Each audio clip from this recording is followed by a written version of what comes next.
সুপ্রিয় দর্শক মণ্ডলী, আসসালামু আলাইকুম। রবিউল আল মৎস্য হ্যাচারিতে আপনাদের স্বাগতম। এবং দেখেন একটি চৌবাচ্চা, এখানে মাছের ব্লিডিং করিয়ে এখানে ভিয়েতনামি কই মাছের চারা উৎপাদন করা হয়। দেখুন মাছগুলো কীরকম করে পানা খাচ্ছে। আজ 30 দিন এই চারার বয়স। এখন বেলকুচিতেই ভিয়েতনামি কইয়ের চারা পাওয়া যাচ্ছে। এই গামলাটিকে ব্যবহার করে এখানে আমরা চারা উৎপাদন করেছি এবং অবশ্য ছোট মাছের চারাগুলো আমরা দেখাতে পারি নাই। আবার যখন পানি শুকিয়ে যাবে তখন চারাগুলো আমরা দেখাতে পারবো ইনশাল্লাহ। তো চারার সময় আমি ছিলাম না, এই জন্যে ভিডিওটা মিস্টেক হয়েছে।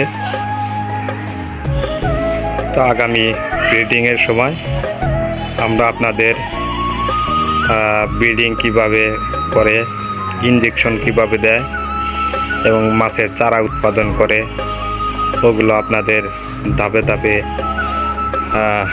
দেখাবো ইনশাল্লাহ। একটা আশার আলো যে বেলকুচিতেই ভিয়েতনামি কই মাছের এখন পোনা পাওয়া যাচ্ছে এবং এগুলা এখান থেকেই পলিথিনের মাধ্যমে, ব্যাগের মাধ্যমে ডেলিভারি দেওয়া সম্ভব। তো আপনারা ছোট আকারে যারা মাছ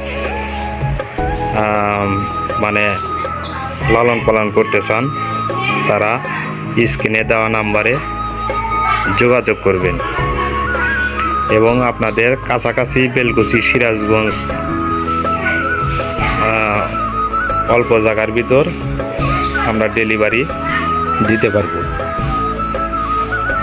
তো অনেক জায়গায় অনেক যারা ছোট খামারি আছেন 50-100 চারা মাছ নিয়ে চিন্তায় আছেন, তারা স্ক্রিনের নাম্বারে দেওয়া যোগাযোগ করতে পারবেন কিংবা মোবাইল নাম্বার দিয়ে যোগাযোগ করতে পারবেন। তো আপনাদের সুপরামর্শটাই আমরা দেব ইনশাল্লাহ। পরের ভিডিওতে আবার দেখা হবে।